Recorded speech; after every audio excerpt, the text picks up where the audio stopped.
പ്രിയപ്പെട്ടവരെ, യേശുക്രിസ്തുവിന്റെ നാമത്തിൽ നിങ്ങളെ ഞാൻ സ്നേഹത്തോടെ വരവേൽക്കുന്നു. ഈ ദിവസവും നിങ്ങളെ കാണുന്നതും നിങ്ങളോട് സംസാരിക്കുന്നതും എനിക്ക് സന്തോഷമുള്ള കാര്യമാണ്. കാരണം യേശു നിങ്ങളെ അതിയായി സ്നേഹിക്കുന്നു, നിങ്ങൾക്ക് വേണ്ടി പ്രാർത്ഥിക്കാനുള്ള ചുമതല നൽകിയിരിക്കുന്നു.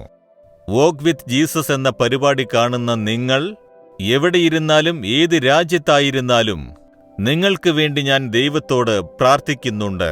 ഇത് കാണുന്നതും കേൾക്കുന്നതുമായ ജനങ്ങൾ അനുഗ്രഹിക്കപ്പെടണം. അവർക്കെല്ലാം അത്ഭുതം പ്രവർത്തിച്ച് അനുഗ്രഹിക്കണമേ ദൈവമേ എന്ന് ഞാൻ പ്രാർത്ഥിക്കുന്നു. തീർച്ചയായും നിങ്ങൾ അനുഗ്രഹിക്കപ്പെടും. കാരണം കർത്താവായ യേശു നിങ്ങളുടെ മേൽ കരുതലുള്ള ദൈവമാകുന്നു. വേദപുസ്തകത്തിൽ ഉൽപ്പത്തി പുസ്തകം 15-ാം അധ്യായം 1-ാം വാക്യത്തിൽ അബ്രഹാം എന്നൊരു മനുഷ്യന് ദൈവം ദർശനം നൽകി ഒരു കാര്യം പറയുന്നു: അബ്രഹാമേ, നീ ഭയപ്പെടേണ്ട, ഞാൻ നിനക്ക് പരിചയും നിന്റെ അതിമഹത്തായ പ്രതിഫലവുമാകുന്നു എന്ന് ദൈവം പറയുന്നു. നീ ഭയപ്പെടേണ്ട, ഞാൻ നിനക്ക് പരിചയായിരിക്കുന്നു, നിനക്ക് ബലമായിരിക്കുന്നു എന്ന് പറയുന്നു. എന്തുകൊണ്ടാണ് ദൈവം പെട്ടെന്ന് അങ്ങനെ പറഞ്ഞത്? അബ്രഹാമിനെ ദൈവം വിളിച്ച സമയത്ത് അവൻ അനുസരിച്ച് എല്ലാറ്റിനെയും ഉപേക്ഷിച്ച് യേശുവിനെ, അതായത് യഹോവയെ പിന്തുടരാനായി തന്നെ സമർപ്പിച്ചു കൊടുത്തു. ദൈവം വസിക്കാൻ പറഞ്ഞ സ്ഥലത്ത് വസിച്ചു. അവിടെയുണ്ടായിരുന്ന ജനങ്ങൾക്കാർക്കും ദൈവഭയമില്ലായിരുന്നു. ഇഷ്ടം പോലെ പാപത്തിൽ ജീവിച്ചു.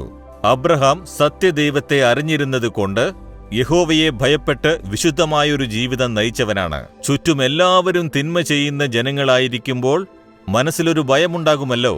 ഞാൻ മാത്രം തനിച്ചിരിക്കുന്നു, എന്റെ ചുറ്റുമുള്ളവരെല്ലാം തിന്മ ചെയ്യുന്ന ജനങ്ങളാണ്, ഒരു ദൈവഭയവുമില്ലാത്ത ജനങ്ങളാണല്ലോ, എന്തെങ്കിലും തിന്മ ചെയ്യുമോ എന്ന് സ്വാഭാവികമായി ഒരു ഭയമുണ്ടാകും. നിങ്ങൾ ജോലി ചെയ്യുന്ന സ്ഥലത്തും വസിക്കുന്ന സ്ഥലത്തും ബിസിനസ് ചെയ്യുന്ന സ്ഥലത്തും ഇതുപോലെയുള്ള പരിതസ്ഥിതികൾ ഉണ്ടാകുമല്ലേ? എല്ലാവരും ഇങ്ങനെ ഇരിക്കുന്നല്ലോ, ഞാൻ മാത്രമല്ലേ ദൈവത്തെ ഭയപ്പെടുന്നുള്ളൂ, അവരെന്തെങ്കിലും ചെയ്യുമോ എന്ന ഭയം. അബ്രഹാമിന് ആ ഭയം ഉണ്ടായിരുന്നിരിക്കാം. അതുകൊണ്ടാണ് യഹോവ പറഞ്ഞത്, നീ ഭയപ്പെടേണ്ട അബ്രഹാമേ, ഞാനുണ്ടല്ലോ നിനക്ക്, നിന്റെ പരിചയായി ഇരിക്കുന്നുവല്ലോ എന്ന് പറഞ്ഞു. അതിനെന്താണ് അർത്ഥം? പരിചയം എന്താണെന്ന് അറിയാമല്ലോ. ആ കാലത്ത് യുദ്ധം ചെയ്യുമ്പോൾ പടയാളികൾ ഇടത്തെ കൈയിൽ പരിച പിടിച്ചിട്ടുണ്ടായിരിക്കും, വലത്തെ കൈയിൽ വാള് പിടിച്ച് യുദ്ധം ചെയ്യും. എന്തിനാണ് ഈ പരിച? ശത്രുക്കൾ ആക്രമിക്കുമ്പോൾ നമ്മുടെ മേൽ തട്ടാതെ സംരക്ഷിക്കുവാനാണ്. ഇവിടെ യഹോവ പറയുന്നു, നിനക്കെതിരായി എത്ര പേർ വന്നാലും എന്തുമാത്രം പോരാട്ടം നടത്തിയാലും ഞാൻ നിനക്ക് പരിചയായിരിക്കും. അടി എനിക്കാണ് ഏൽക്കാൻ പോകുന്നത്, നിന്റെ മേലേൽക്കില്ല. ഭയപ്പെടേണ്ട അബ്രഹാമേ, ഞാൻ നിനക്ക് പരിചയും സുരക്ഷയുമായിരിക്കുമെന്ന് പറയുന്നു.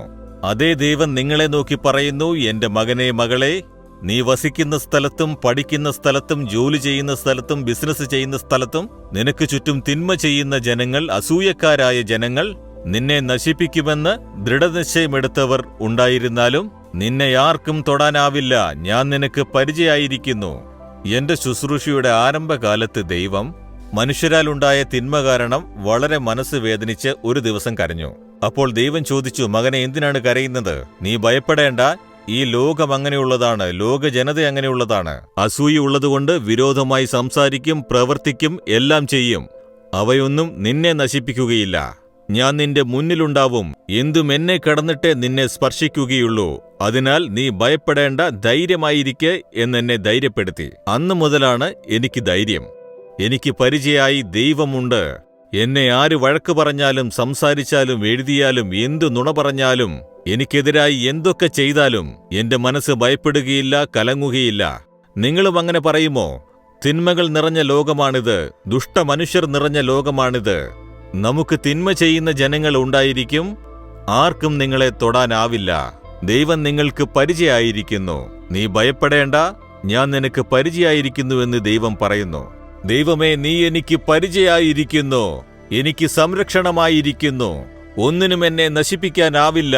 എന്റെ കർത്താവായ യേശു എനിക്ക് പരിചയായും സംരക്ഷണമായും ഇരിക്കുന്നതുകൊണ്ട് ദുഷ്ടമനുഷ്യരുടെയും ശത്രുക്കളുടെയും ക്രിയകൾ ഇവയ്ക്കൊന്നും എന്നെ മുറിവേൽപ്പിക്കാൻ സാധിക്കില്ല. യേശു ക്രിസ്തുവിന്റെ നാമത്തിൽ ഞാൻ ജയം പ്രാപിക്കുന്നതാണ്. യേശുവിന്റെ നാമത്തിൽ ആമേൻ, ആമേൻ.